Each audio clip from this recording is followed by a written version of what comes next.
are so glad to have you here. I'm delighted to be here, Sharad ji. और मैं आपको क्या बताऊं, it's always a pleasure to be in conversation with another writer. So I'm delighted that this conversation is happening. Another writer who claims to be the biggest fan of yours. अरे, आपका प्रेम, love, affection, thank you. You have already won my heart. Thank you, Yashil ji. So since I have a mountain of question to ask, Sure. and considering the limited time I have in my hand, I am jumping directly to the questions. Sure. So, first question from Magician of Mazda. So, the information you have provided in Magician of Mazda is, a lot. So, I was wondering when I was reading the book whether it's a fiction or it's a research paper I'm reading. I was also wondering what amount of information I can assume to be theory, or what amount of information I can assume to be facts. Say, for example, Atharvanishta. I tried to find out, but I did not find much about it. And say, destruction of Persepolis, for that matter. You mentioned in your book that history was mistaken. Was it? देखिए, there is a, what is the greatest quality of a writer of fiction? My training was not in writing or literature. I have no BA in English literature or a PhD in creative writing or anything like that. In fact, my training is only in business, and it is only about 15-16 years ago that I one day decided to start trying my hand at writing a book. So जब मेरी पहली किताब निकली थी and I was sitting for a press conference, तो वहाँ पर कुछ पत्रकार थे. उन्होंने पूछा कि सर आपके क्वालिफिकेशंस क्या हैं? What are you?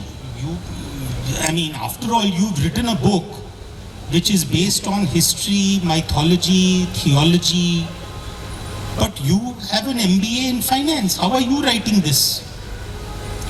So I said, see, during the years when I was growing up, my mother always used to say that I was a bloody good liar. I could tell a lie with a straight face, and you would be able to understand that he is telling the truth. So ultimately, as a fiction writer, what are we doing? We are spinning stories. We are spinning yarns. Now, there is a corollary to what I just said. And the corollary is that if you are going to tell a lie, then tell the lie as close to the truth as possible. And C.S. Lewis once said, my myth is a lie that conveys a hidden truth. Exactly.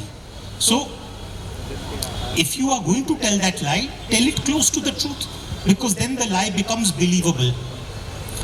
And that is what I try to do. So I start out by doing a lot of research. And आप समझिए कि यहाँ पर ये सामने हमारे ये building बनी हुई है. How would they have made the building? They would have first dug the foundation. Then after that they would have put up columns and beams. Then after that they would have done brickwork and plaster. So the way I think about it is that my foundation and the columns and beams are my history, mythology, theology, geography, anthropology, science. From different disciplines, I will pick up things that interest me. And the fiction then is my brick and plaster. So I don't play with the superstructure. The superstructure is based on what has already been discussed, what has already been debated, what is already there in the public domain. So yes, for example, if you take Magicians of Mazda, you asked about the Athravan star. It does not exist. There is nothing called the Athravan star. This was my own creation. But on the other hand, if you see the entire story about the destruction of Persepolis, it did happen. The question is that, okay, we are told that in history, we are told that it was Alexander's troops who set fire to Persepolis. But they had no reason for doing so. So therefore, I as a fiction writer will then tell you, look, this is what history says, but do you want to believe it? You know, it was the novelist George Santayana who said that history is a pack of lies about events that never happened, written by people who were never there. Which means, in other words, that history is a version of events. So therefore, when I am spinning my yarns, I will say, yes, this was one version, but there could have been many other versions that have not been spoken about. So what I at least do is I start with the basic funda, what is already known.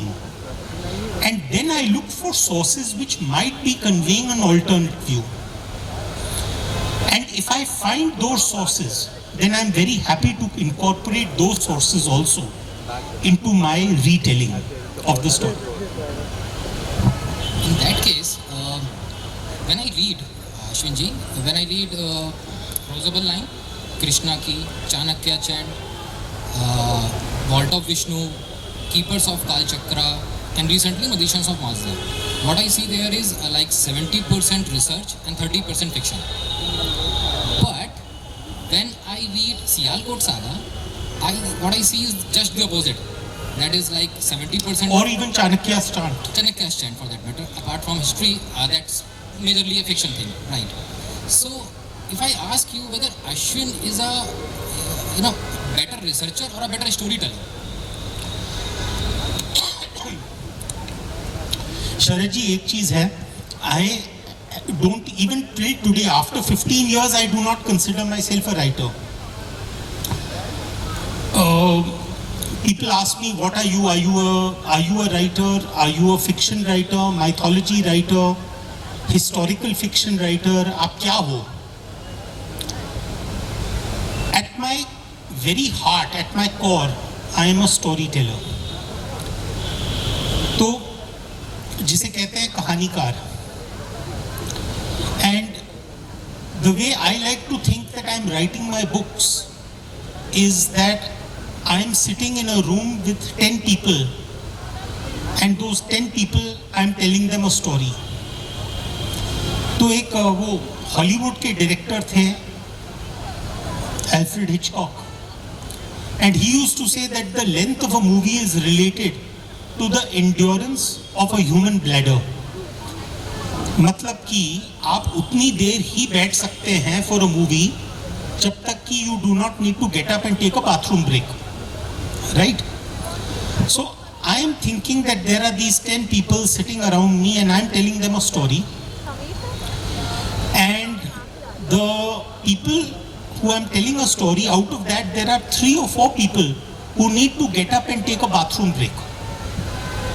But the story should be so interesting that they don't get up. They want to still sit there because the story is fascinating. So that is what I try to do. So I would say, if you ask me what am I am first a storyteller. Then after that, in order to make my story believable, I will utilize a foundation of research.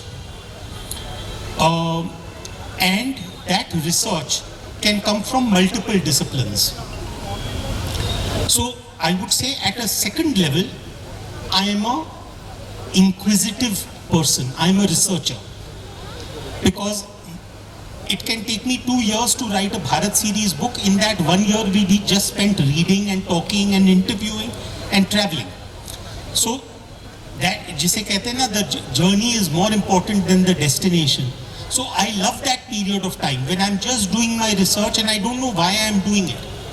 Sometimes I will be reading a book. After I've read the book, I'll realize इसमें तो कुछ ऐसा था ही नहीं which I can utilize for my story. But I read it because I loved it. एक चीज बीच में रोक के आपको पूछ रहा हूँ, because I really need to ask this for my book also, because I am getting inspirations from you. कोई रिसर्च करने निकलते हैं to accommodate that into our plot also, तो हम ढूंढने निकलते हैं से for example A, but by exploratory research होती है ये, सो आप उसकी कई शाखाएं निकलती हैं, then you find B C D E F G H whatever में भी, एंड उनमें से कुछ होती हैं जो बहुत फैसिनेटिंग भी होते हैं, आप चाहते हो कि वो भी आप अपनी बुक में इंक्लूड कर लो। Now the harder part is not to include them. मुझे जो लगा सबसे बड़ा while I was researching for my book, मैं छोड़ूं क्या? So for example Magicians of Mazda, जितनी इन्फॉर्मेशन अश्विन जी ने उसके अंदर प्रोवाइड करी है, मुझे लगता है उसकी 10 गुनी इन्फॉर्मेशन उन्होंने एक्सक्लूड करी होगी। वो कैसे करते हैं आप? वो it is difficult because the most difficult aspect of writing these books is that आप निकलते हैं अपने जर्नी पे, और उस जर्नी पे आपको कई ऐसी चीज़ें मिल जाती हैं जो आपको फैसिनेट करती हैं, और आप कहते हैं यार ये भी मैं इंक्लूड कर दूं, वो भी इंक्लूड कर दूं। अब वो हालत ये हो जाती है कि it is like a person making a beautiful biryani, a Lucknowi biryani, and then he starts throwing in things because that is also there in the kitchen, that is also there. Now what is going to be the eventual हालत of that biryani? तो what I am saying is it is very important to know what to include but also what to exclude, and let me tell you that is much easier said than done. In many of my books I have normally when I am writing my books I will normally start with a book which is probably a first draft of a manuscript which is probably 130,000 words. By the time that I am done and I have come down to the second draft, it is probably 120. By the time I am into the final draft, it will be somewhere between 100-110 because मैंने उसमें से कई चीज़ें उड़ा दी होंगी. So it is the most difficult aspect of what you do is in terms of using the red pen to cancel out, because you know your heart is there कि मैंने इतनी मुशक्कत की है कि मैं इसको इंक्लूड कर पाऊँ, एंड फिर भी आपको उसे उड़ाना पड़ता है। ट्रू। सबसे डिफिकल्ट पार्ट आपने सही बताया, यही होता है। I still do not know how you do it, but another reason to be jealous of you, and I am not talking about your hair. So by the way, how about a book named 13 Steps to Bloody Good Hair? Okay, I am coming to the next question. In that case, I would like to know more about Ashwin ji's writing style. Say, for example, you do the research first and build the plot to accommodate that research, or you build the plot first and do the required research, or you do both the things simultaneously, combining one by one? No, the way it starts is normally it will always start, Sharad ji, with an idea. जैसे मेरी किताब है called the Krishna की। अब मुझे याद है कि मैं किसी पार्टी में गया हुआ था, वहाँ पर एक जेंटलमैन थे, उन्होंने कुछ ज़्यादा ही विस्की ले रखी थी, and he said you don't know anything, he said I have met the कल्कि avatar, I know who the कल्कि अवतार इज। सो मैं सोचने लग गया कि या तो इन्होंने ज़्यादा विस्की ले रखी है या मैंने ले रखी है, I don't know which one is true. But the next morning I thought about it and I said, what if this fellow was not drunk?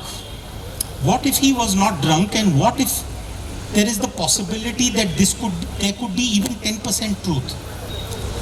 So that was the day when I then spoke to one of my researchers who is based out of Chandigarh. I said, यार मैंने अपने life में कल्कि पुराण नहीं पढ़ा है, I want to read the कल्कि पुराण. He said, Ashwin जी मैं आपको PDF भेजता हूँ, translated English version I have already got. I said, okay, send it to me. So I read it, and by the evening I had already decided कि मुझे एक कहानी लिखनी है which is based on someone who could consider himself to be the 10th incarnation of Vishnu. So the idea was there. Now the question is that at the time when you have the idea, you do not have the plot. At this point of time, you only know that this is what it's roughly going to be on. So then you start looking at, okay, now how do I do the research for this? So should I read the Bhagavad Puran? Should I read the Mahabharata? Should I go to Dwarka? Should I go and visit Mathura? So you start developing a list of points for research. कि ये अगर मैं कर लूँगा तो मुझे इस कहानी के बारे में काफ़ी कुछ आइडिया हो जाएगा और इससे फिर मेरा प्लॉट आएगा. So it is usually at the time when I am doing my research, I do not have the plot in my hand. Tissues looking. I do not have the plot in my hand at the time when I am doing my research. In that case, Ashwinji, should I safely presume, because you mentioned this thing in one of your interview, the idea of writing Musician from Mazda, you got it from Boman Irani, right? Yes. While you were traveling with him. So क्या मैं मान लूँ अपने आप में कि कई बार आपको वो आइडिया भगवान गिफ्ट की तरीके से दे देते हैं? आप समझ लीजिए कि most of the time it is always a gift. उसमें आपने कुछ मेहनत नहीं की है in terms of the idea. It is usually always some third party where the idea has come from. I'll give you another idea. No, Magicians of Mazda, originally when I think it must have been 2014 or 15, and in that year our famous author Dan Brown had come to India. So I was given the job that you are doing now in Bombay, that Ashwin, will you please ask him a few questions? So I did that. In the evening he said, what are you doing for dinner? I said, aap bataiye. So we went and we spent next 3-4 hours talking over dinner. Next day he called me up and said, Ashwin, if you have a little time, take me to some interesting places in Bombay. So I said, now मैं तुमको कहाँ ले जाऊँ मुंबई में? So he said, no, you figure out what will excite me. So the first place I took him to was the Tower of Silence. I said, because this is something that he would not be familiar with. That Parsi log, Tower of Silence is a dakma.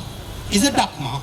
So it is basically what is also called Dungarwadi, which is basically the place where the Zoroastrian faith, the people of Zoroastrian faith, go and they leave there the dead to be finally consumed by the vultures. So I said, this is something that he will not have seen in his life. So I said, okay, let me take him there. But when I went there, I realized, oh my God, this is fascinating. And why has no one bothered to do a story about the Parsis?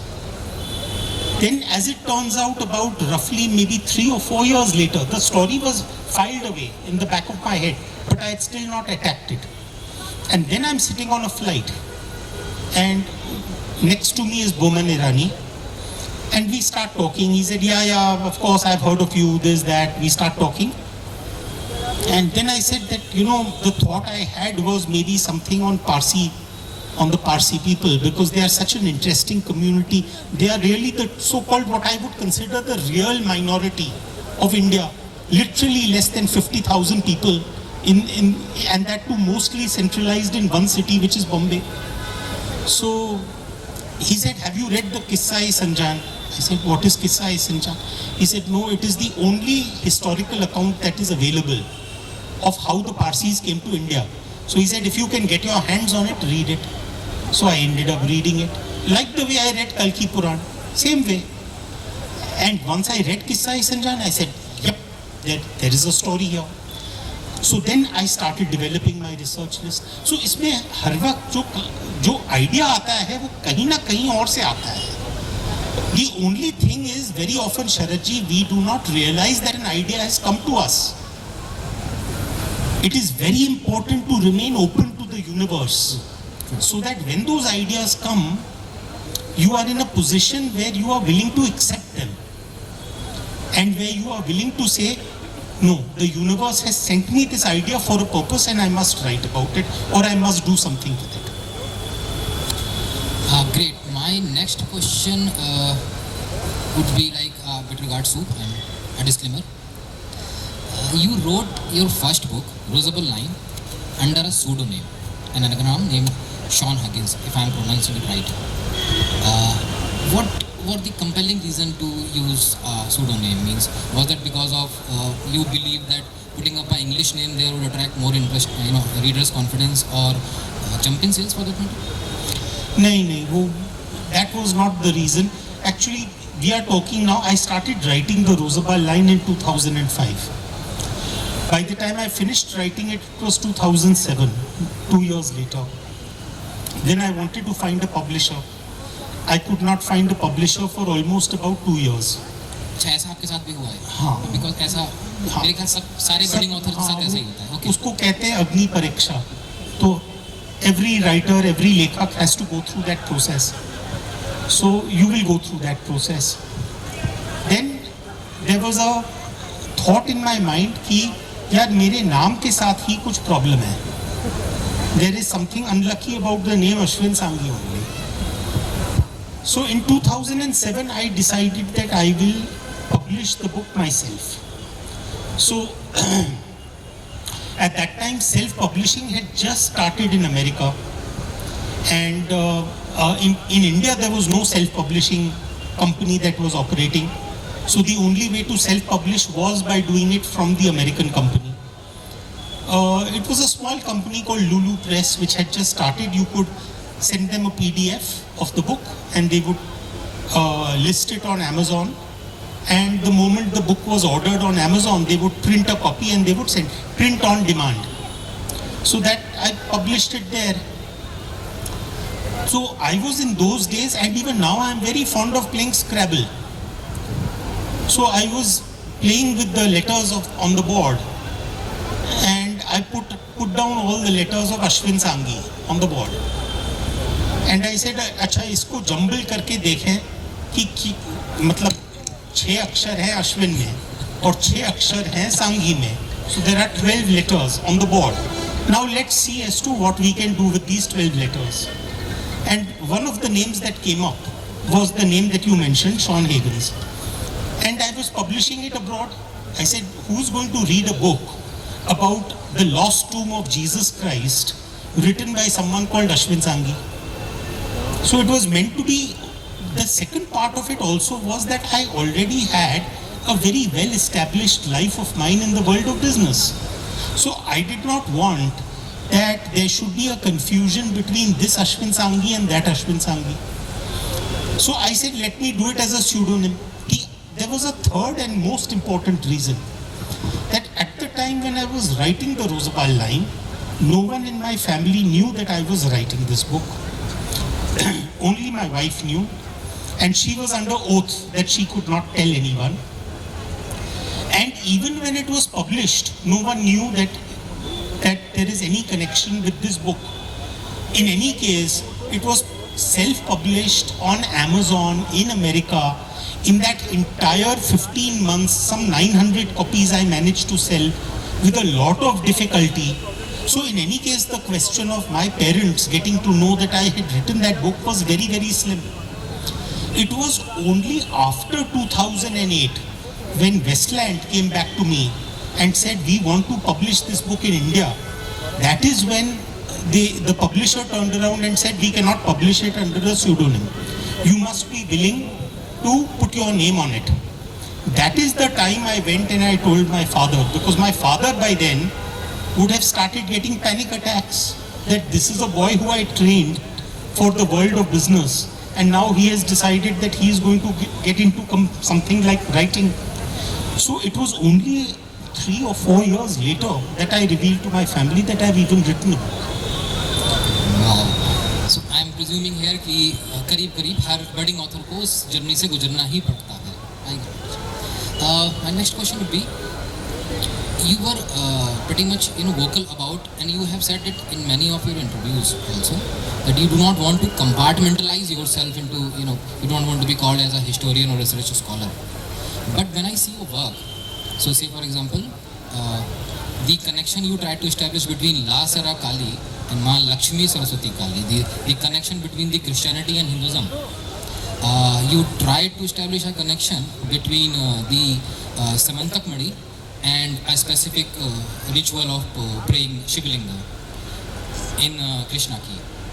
And then you try to establish a connection between Lord Shiva and quantum physics in Keepers of Kala Chakra. You made us travel the whole Silk Road in Vault of Vishnu.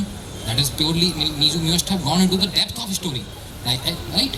So, and recently, the rich heritage of Zoroastrianism, or Parsi people, which perhaps they themselves not know. If not this, what else does it take to be called a historian or a research scholar? No, the advantage as a fiction writer is, Sharadji, that one can take liberties in terms of being able to present a hypothesis. What I am doing with most of my books is presenting to you a hypothesis. So, for example, I will go to a mandir and I'll see कि यहाँ पर symbology क्या है. What are the symbols I am seeing? Normally आप देखेंगे कि या तो स्वास्तिक बना हुआ है या नहीं तो ओम है. But in many of the temples, I am very interested to see that there is a six-pointed star. I never used to treat the six-pointed star as a symbol of anything to do with the Hindu faith. Then later on, I was one day sitting and I was looking at the Shri Yantra. And I said, yaar, Shri Yantra mein to triangles hi triangles hai. Upward pointing triangle, probably masculine. Downward pointing triangle, feminine. तो कागज पे एक triangle ऐसे डाला, उस पे ब्रह्मा विष्णु महेश टिका दिया. एक ट्रायंगल ऐसे जो नीचे पॉइंट कर रहा है, वहां पर लक्ष्मी सरस्वती काली. अब वो दोनों ट्रायंगल्स को ओवरलैप कर दो तो वो सिक्स पॉइंटेड स्टार आ गया. अब six pointed star is basically a symbol of the Jewish faith, Judaism, Star of David. So I am confused. ये क्या है? What have I found here? So then I am looking at another picture. Now see how where you find the connections from. I am looking at another picture. That picture is of a person praying inside a tomb in Afghanistan. That is a sketch which has been done by a English lieutenant sometime in the 15th century. Underneath that picture, there is a caption which says that this is the tomb of Muhammad Ghazni. Now I am looking at that picture and then I look at the doors of the tomb, and there are two wooden doors leading into the tomb. And on those wooden doors are six-pointed stars. And I'm saying this is not an Islamic symbol. So why are these doors here? And then I go back and I do my research and I find that there were a pair of sandalwood doors in the Somnath Mandir which were taken away during the raids. Now this is how the connections are. Or for example, I'm looking at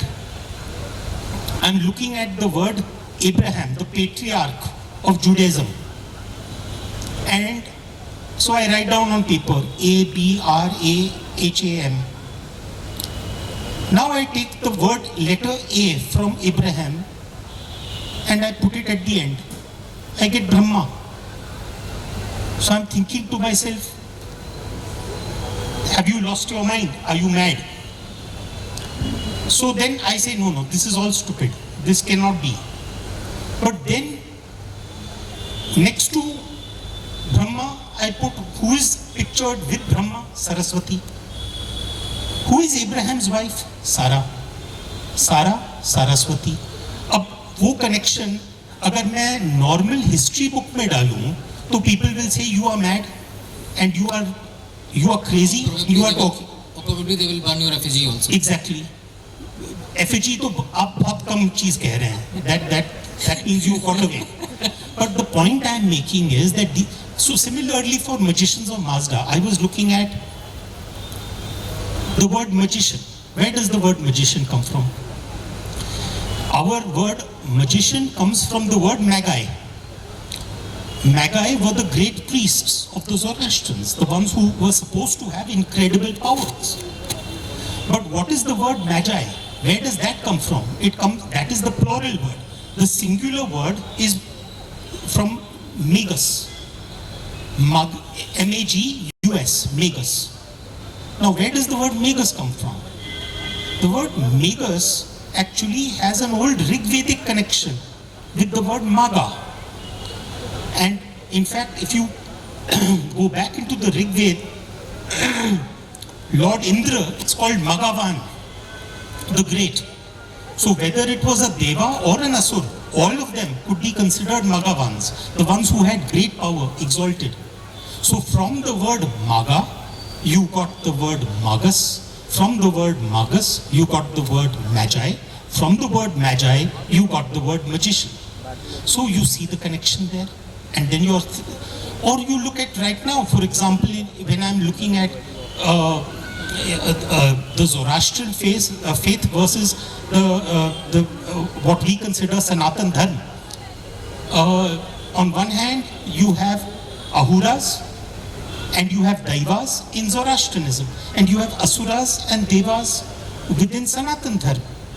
What is it? What explains it? Where is that connection from? Or for example, the great exalted being within Zoroastrianism is Ahura Mazda. Is it possible that Ahura we know would have a connection back to Asura? And if you go back really, you find that the word Asura does not have a negative connotation. It only means something very great, someone who had great powers. So Asura. But then within the Vedic times, we had also a reference to Varuna, who was also called Asura Maya. So is it possible that there is a connection between Asura Maya and Ahura Mazda? So the moment you start leaving your mind open and you say, universe, come to me, then suddenly you realize that actually the world is far more connected than we care to imagine. And the moment we start going back in time, then we realize that, for example, there is an explanation to a strot within the Rig Veda, which says, I bow to the sun, which travels 2,202 yojnas in half a nimisha. Now go back to the ancient units of the Gupta period. Go back to Chanakya's time. And when you do the calculation of the yojna and the nimisha, you will find that actually what it comes down to is roughly around 300,000 kilometers per second, which is roughly 0.1% away from the modern calculation of the speed of light. I bow to the sun, whose light is traveling at 300,000 whatever. It is very, very close to the modern units. Or you look at today, for example, take for example our Kumbh Mela. Kumbh Mela, Mahakumbh, why does it happen every 12 years? Why not every 10 years, every 8 years? It happens because it is connected to the orbit of Jupiter. Every 12 years is the orbit of Jupiter. So, but that means, in other words, our ancients knew that Jupiter ka jo orbit hai, wo 12 saal mein hoga. What is the ancient word that we have used for geography in all our works? Bhugol. Bhugol kahan se aata hai? Bhu matlab earth. Gol matlab goal. Before any of these other people were talking about a spherical, before the Europe was in dark ages and considered that the earth is flat and you will fall off, we already knew ki hamara bhu gol hai. So it is just a question of simply looking, and if you look closely, you will find those connections. Great. चलिए मान लेते हैं. But you have done a lot of research. There must be something, some theory or some research which you want to believe upon. If you need to choose one to believe upon, means you believe to be true. मान लिया आप नहीं कहना चाहते कि मैं historian हूँ या research scholar हूँ, but if as a fan of Ashwin I ask you to choose one of the theory which you want to be believe upon, what that would be? No, देखिए, most of my books, when I'm presenting a hypothesis to you, it is based on something where I believe. But obviously I cannot write a historical or a scientific book on it, so I present it to you as fiction. But the inner belief is there. So, to give you an example, when I wrote, let's say for example, Rosabal line was written, and why did Rosabal line come up? It was a chance visit to Srinagar. I saw the tomb, and वहाँ पर the driver had taken me there. I looked at it, and outside the tomb there was a carving which showed a pair of human feet. And I'm looking at the feet and I'm wondering, why are there these cross marks? And then I suddenly realized that the cross marks are referring actually to points where nails have been hammered.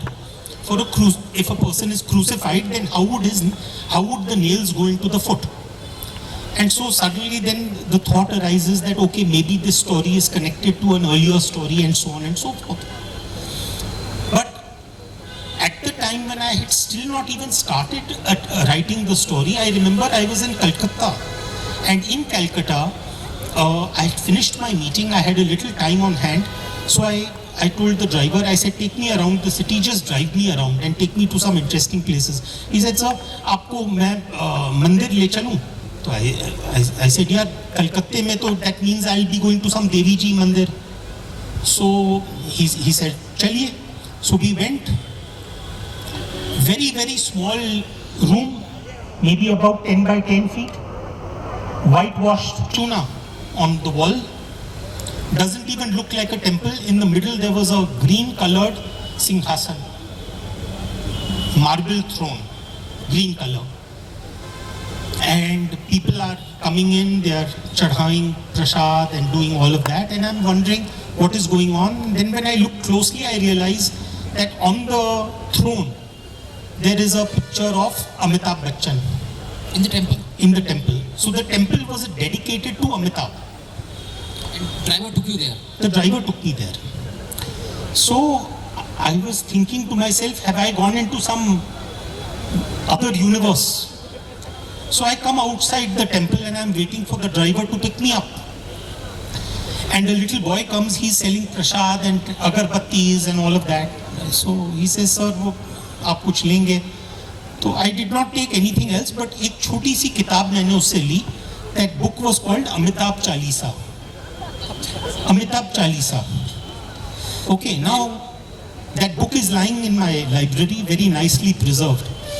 But the point I'm making is that at that moment when I was waiting for the car, I thought to myself, I said, Ashwin, now imagine कि ये जो गाड़ी तुम्हारे लिए आ रही है pickup करने के लिए, इस गाड़ी में उस ड्राइवर के ब्रेक्स फेल हो जाते हैं, and the car comes crashing into you, and you die on the spot. And as per our karmic theory, I take rebirth. But now my rebirth happens 1,000 years later. And 1,000 years later, the worship of Amitabh has really taken off. Now there isn't one temple in Calcutta. Now there are 1 lakh temples all around India, all saying Jai Amitabh. Jai Amitabh Gyan Gun Sagar. So now imagine if someone then comes to you and asks you that, do you think this could have been a real man? Could this have been a historical figure? But Sharad, that is the question you are asking about Ram and Krishna and so many others today. Point to hai, sir. So therefore, when I have written these books, it is out of a sense of belief that probably these must... Why would you have 300 versions of an epic called the Ramayana? And each one has narrated that epic in their own way, with their own twist. But the one central element, I mean, if you take the Valmiki Ramayana, Ram is an ordinary human being. You go to the Ramcharitmanas and he has become an avatar of Vishnu and he's become near God. You go down and you look at the Adbhut Ramayana. In that, it is not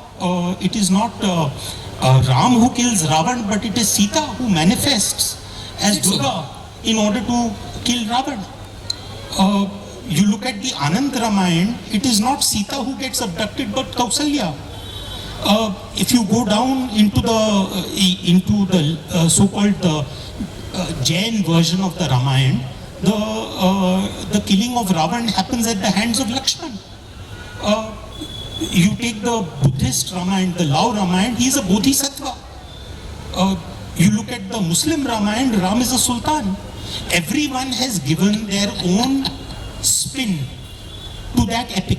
But now I want to ask you that today, for example, all the way down to Southeast Asia, you have the Ram Leela being performed in different forms of ballet.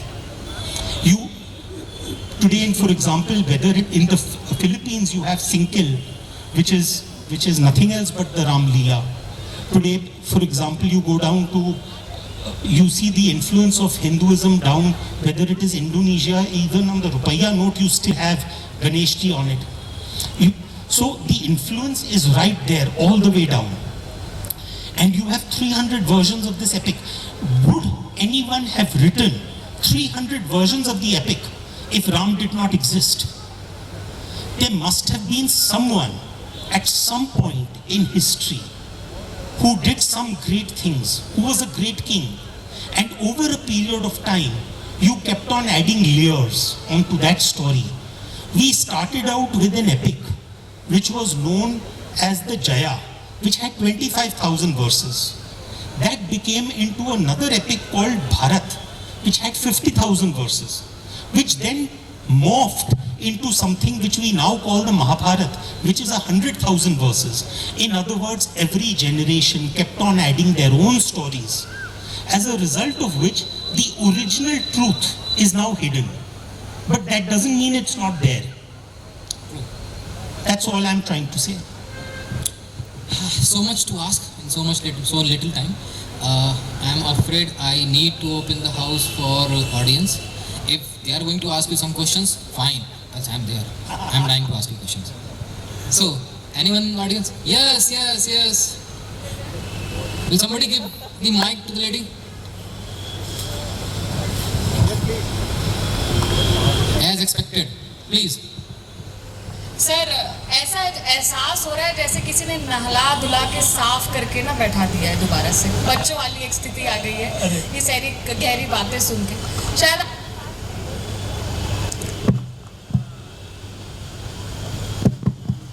आप इस बात से इत्तेफाक रखेंगे कि थोड़ा सा अब अंधी भक्ति नहीं रह गई है.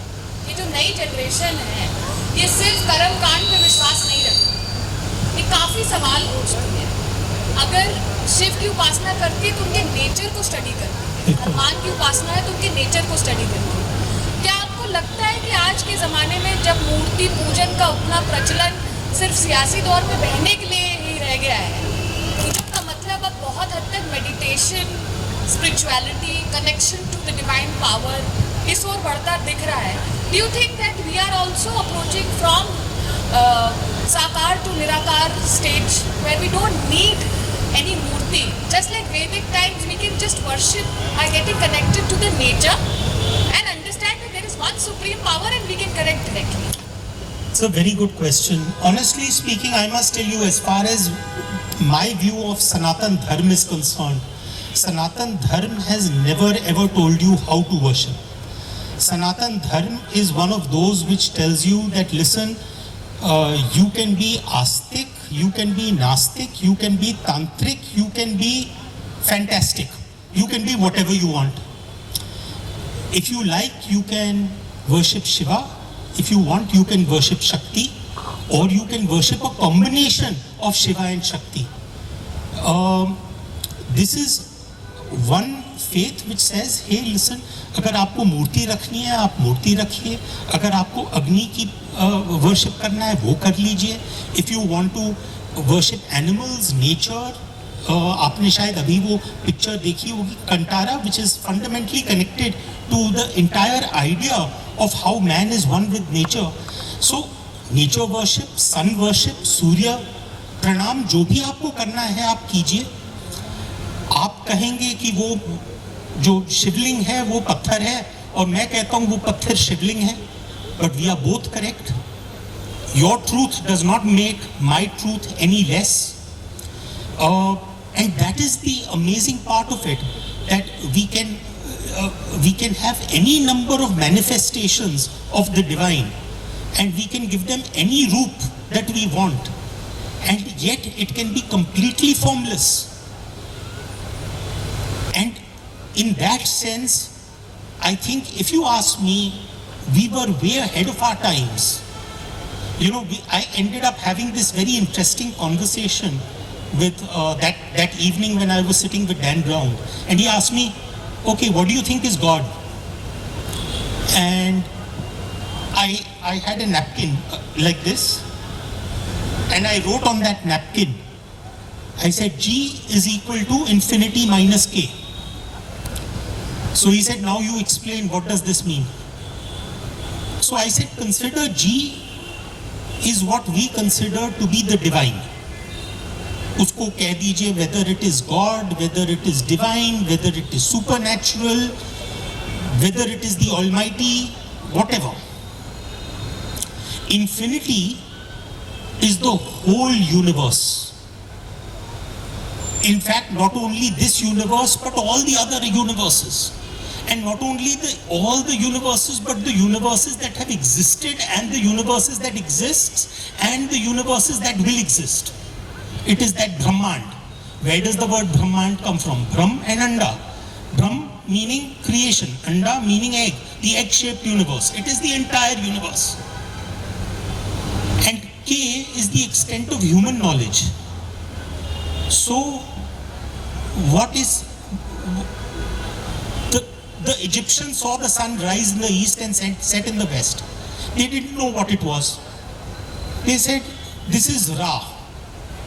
And he travels across the sky in his chariot. And in the morning when he gets out, day happens because of his brightness. And at night he gets tired, he goes to sleep, and night falls. And then later on, Galileo and Copernicus and Aryabhat and everyone came along and said, this is a giant ball of fire, and the earth revolves around it. And as a result, we have day and night.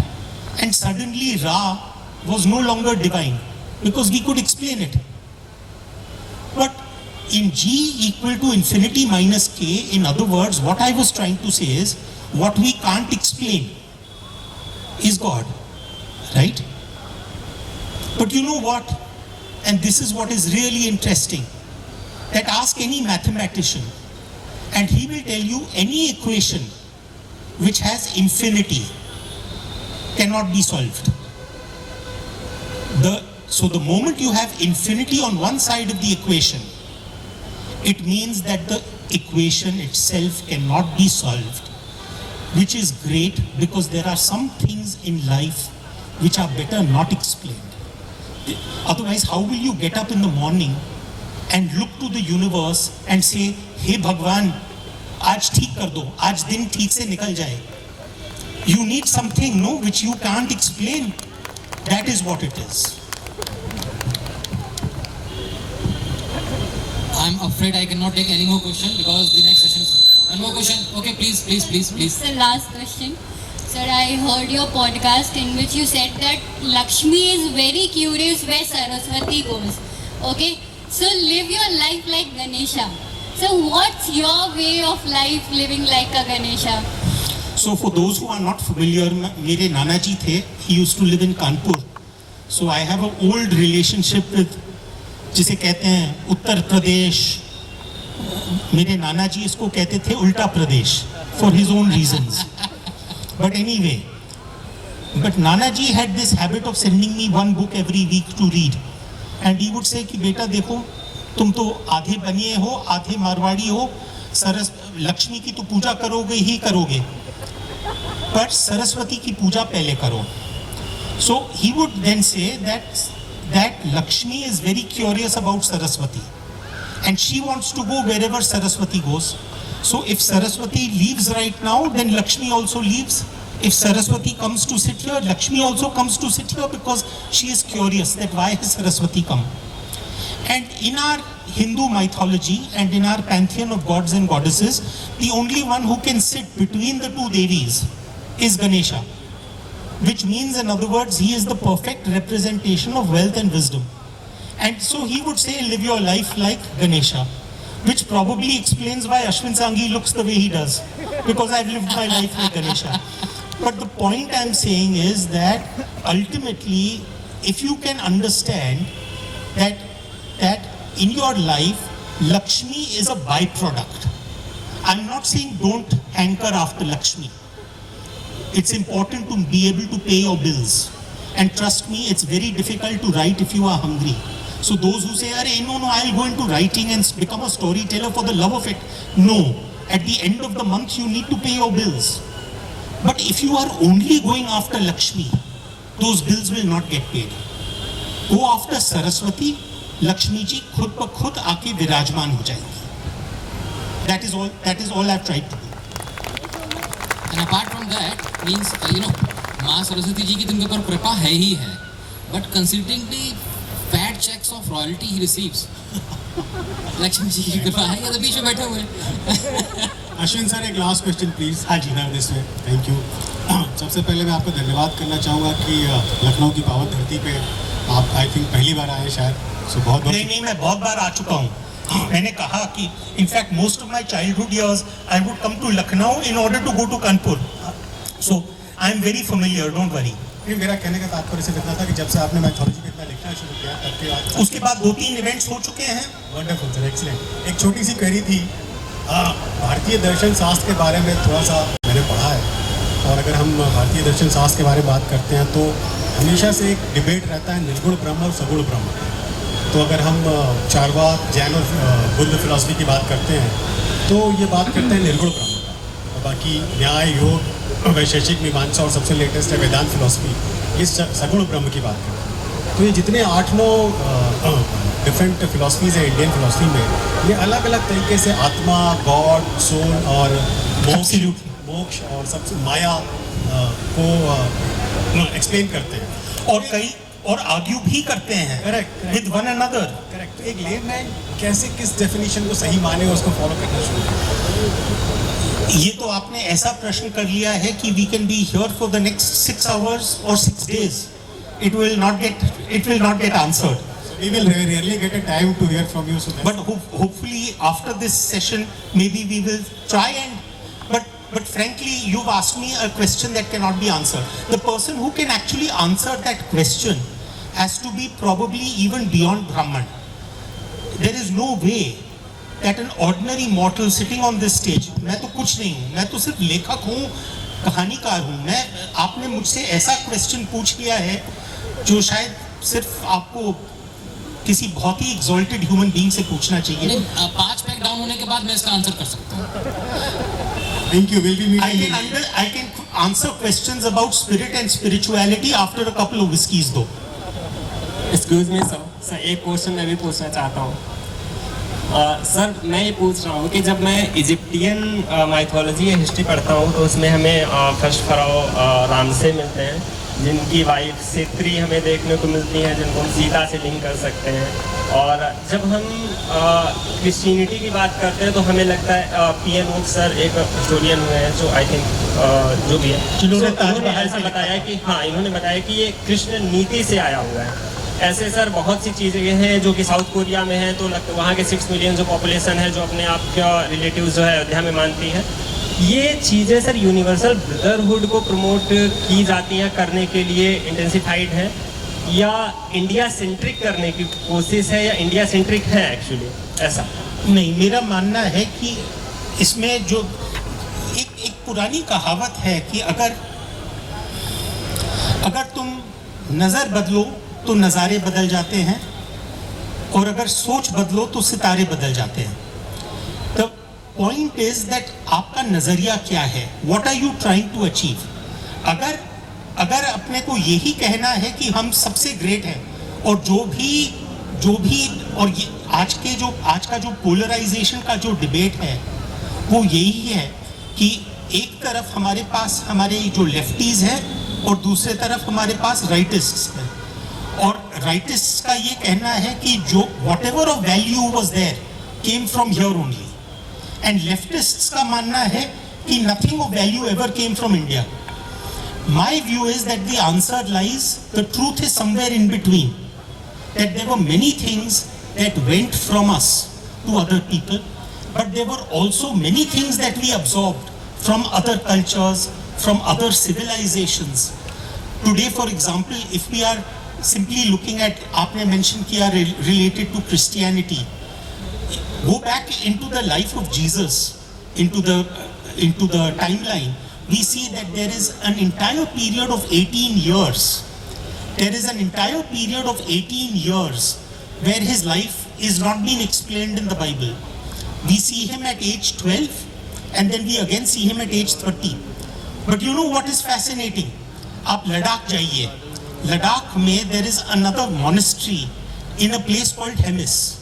And वहाँ पर there is a scroll which talks about a young boy called Isa who came to study under Buddhist masters at the age of 13 and spent the next 18 years there. And it matches up beautifully with the lifetime out there. Now, there are those who will say this is all nonsense, and there is the other extreme which will say yes, this is 100% right. Neither are to be believed. The answer lies somewhere in between. So मेरा यही मानना है that in all of these things it is very important to have equilibrium and balance. No more questions, please. We have, yeah. Thank you. We have next session lined up. And we would like to thank the gentleman on stage for this insightful session and absolutely endearing session as well. तो आज क्योंकि एक अलग सोच के बारे में sir ने कुछ बहुत खूबसूरत लाइनें बोली थी, उनको मैं कंप्लीट कर देती हूँ कि एक अलग सोच से क्या होता है कि सोच को बदलो सितारे बदल जाएंगे, सोच को बदलो सितारे बदल जाएंगे, नज़र को बदलो नज़ारे बदल जाएंगे, कश्तियाँ बदलने की ज़रूरत नहीं, कश्तियाँ बदलने की ज़रूरत नहीं, हवाओं का रुख मोड़ो किनारे बदल जाएंगे। तो आज आपका आभार व्यक्त करने के लिए मैं मंच पर आमंत्रित करना चाहूँगी श्री प्रशांत कुमार सिंह जी को, फाउंडर KLF अवध, कि वे हमारे मंचासीन सम्मानित अतिथियों का आभार व्यक्त करें।